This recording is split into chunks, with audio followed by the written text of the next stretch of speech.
დღეს საღამოს კოტე მარჯანიშვილის სახელობის სახელმწიფო დრამატული თეატრის სცენაზე გაიმართება შემოდგომის ფესტივალი სახელწოდებით ყვითელი ფოთლები.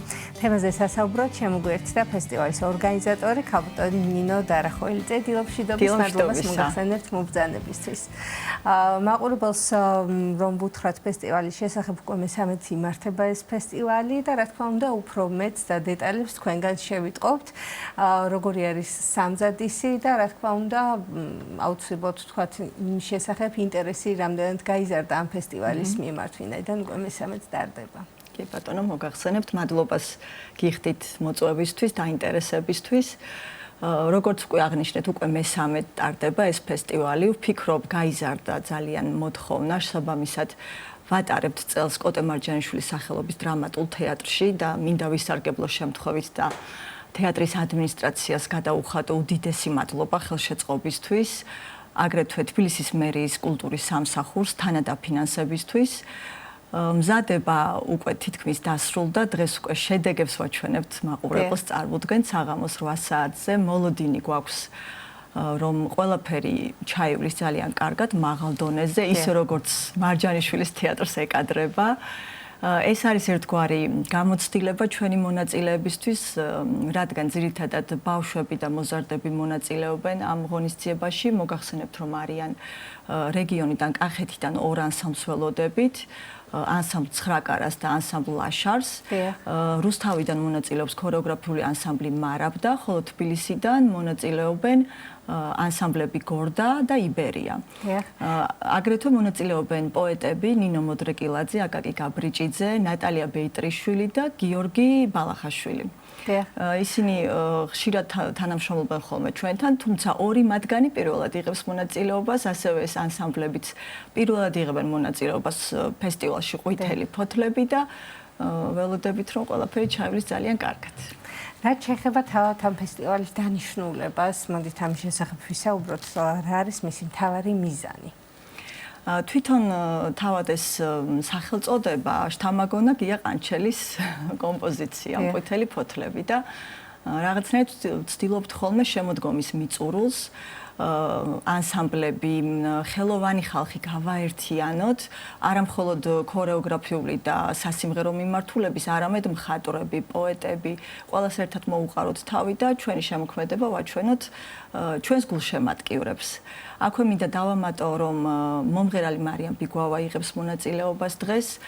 გია ყანჩელის დიდი მადლობა, გია ყანჩელის კომპოზიციას შეასრულებს სცენაზე, საით მიდიხარ.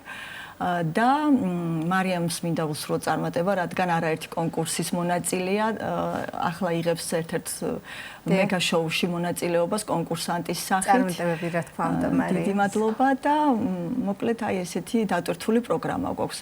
აქვე მინდა გითხრათ, რომ ეს ფესტივალი წელს ჰქონდა ჩაფიქრებული, რომ ყოფილიყო 3 დღიანი, თუმცა გარკვეული გამოწვევების, ფინანსური გამოწვევების გამო ვერ შევძელით 3 დღის განმავლობაში და ორი დღე გაიმართა. ანუ დღევანდელი დღე არის გვირგვინი, ასე ვთქვათ, ხოლო შაბათს 22 ნოემბერს ჩატარდა უკვე შეხვედრა მსახიობ თათული ედიშერაშვილთან, რომელიც ესტუმრა ჩვენი აკადემიის, ცეკვის აკადემიის ბავშვებს. ესაუბრა მათ, გაუზიარა ცოდნა, თავისი გამოცდილება და ეს იყო ძალიან მნიშვნელოვანი და სასარგებლო შეხვედრა ჩვენი ბავშვებისთვის. იყო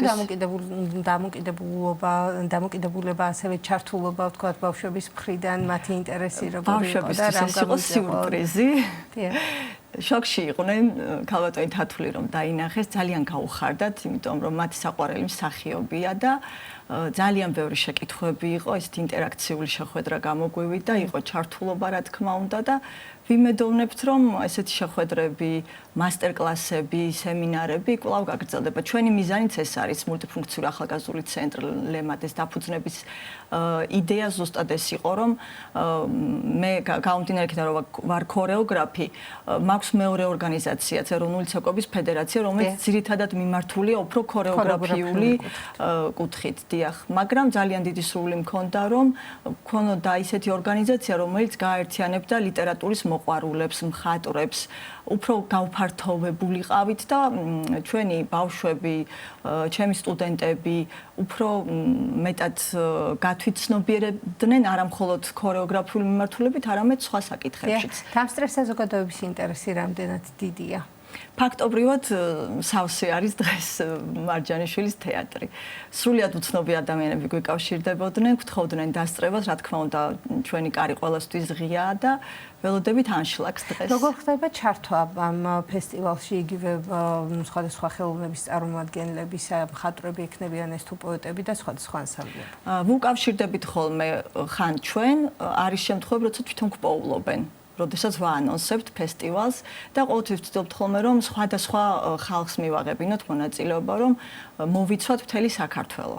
და ყველას მივცეთ შანსი, რომ ფეხი დადგას ესეთ სცენებზე. პირველი ფესტივალი ჩატარდა ყვითელი ფოთლები მცხეთის კულტურის ცენტრში, შემდეგ ჩავატარეთ ანზორ ერქომაიშვილის სახელობის საკონცერტო დარბაზში და აი წელს უკვე ეს გრანდიოზულია, ასე ვფიქრობ, დიდი პასუხისმგებლობა არის და დიდი პატივი, რომ მარჯანიშვილის თეატრის სცენაზე გვიწევს დგომა. დიახ. და როგორ ხდება ხოლმე ასე ვთქვათ ყოველი ფესტივალის დაორგანიზება, იმიტომ რომ ეს ძალიან დიდ შრომასთან არის თავისთავად დაკავშირებული.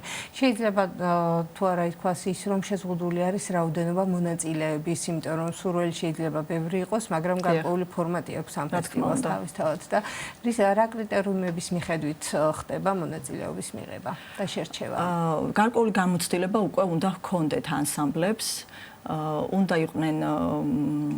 უნდა ჰქონდეთ პროგრამა ჩამოყალიბებული, უნდა იყვნენ შემოსილნი სათანადოდ და ორგანიზების საკითხს რაც შეეხება, საკმაოდ რთულია ხოლმე, რა თქმა უნდა, ვისარგებლებ შემთხვევით და ჩემს მეუღლეს ნოდა ჟორჟოლიანს გადავუხდი დიდ მადლობას გვერდში დგომისთვის. რომ არა ის ვერ შევძლებდი ნამდვილად ამ ყველაფრის ესე ხარისხენად გაკეთებას ვფიქრობ.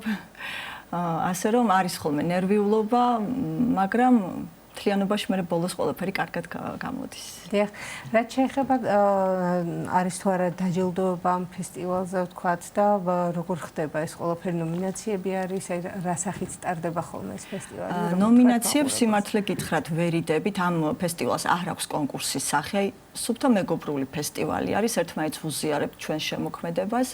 თვითონ ფესტივალის ბოლოს, რა თქმა უნდა, გვაქვს დაჯილდოების ცერემონია, სადაც ის ადამიანები, ვინც იშრომა, პედაგოგები, ანუ კულისებში მდგომი ხალხი გამოგვყავს სცენაზე, ვაჯილდოვებთ. აუცილებლად ყველა მონაწილეს გადაეცემა დიპლომი და ჩვენ გვაქვს ხოლმე ასეთი მომსახურება, ასე ვთქვათ, გვყავს პროფესიონალი ფოტოგრაფი და ვიდეოგრაფი, რომლებიც ისტორიას უტოვებენ თითოეული ფესტივალის კადრებს, რომელიც ვფიქრობ არის ძალიან ძვირფასი განსაკუთრებით, როცა წლები გავა, ეს ბავშვები გაიზრდებიან და ნახავენ თავიანთ ისტორიას. და ძალიან მნიშვნელოვანი არის ის, რომ რეგიონები აქტიურად არიან ჩართულები ამ ფესტივალში. ნამდვილად.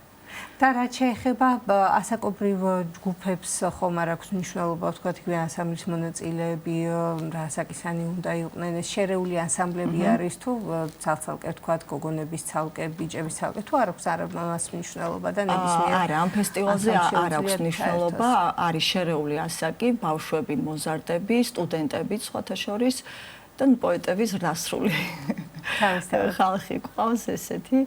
თუმცა ვცდილობთ ხოლმე, აი მაგალითად ქორეოგრაფიულ ფესტივალებზე გავაკეთოთ გამიჯვნა და იყოს ცალკე საბავშვო ფესტივალი და ცალკე დიდების. ესე ვთქვათ, ჯანსაღი კონკურენცია ხოლმე ამ დროს, მათთვის უფრო სტიმულის მიმცემია, როცა თავისი ასაკის მონაწილეებს ხვდებიან და ბევრად უფრო საინტერესოა ხოლმე, რა თქმა უნდა. თუმცა ის ყვითელი ფოთლები ცოტა უფრო ისეთია, შერეული გამოდის. მეგობრული ფესტივალი ნამდვილად. კიდევ ერთხელ ოდნავ სევდიანიც არის ხოლმე, პოეზიას ეს თან ახლავს, მაგრამ ყვითელი ფოთლები და შემოდგომა ალბათ ცოტათი ესეთი არის და რომელიც ვფიქრობ ყველას ძალიან უყვარს. ნამდვილად. შევახსენოთ, გავტანინოთ ჩვენს მაყურებელს, თუ როდის სად შეუძლიათ რომ დაესწრონ ამ ფესტივალს. დღეს 24 ნოემბერს საღამოს 8 საათზე გაიმართება ფესტივალი ყვითელი ფოთლები მარჯანიშვილის თეატრის სცენაზე. ძალიან დიდი მადლობა, წარმატებებს მადლობა გისურვებთ თქვენსა თქვენს მონაწილეებს თქვენი ფესტივალისა. სტუდიის სტუმარი კი გახდათ ფესტივალ ყვითელი ფოთლების ორგანიზატორი ქალბატონი ნინო დარახველიძე.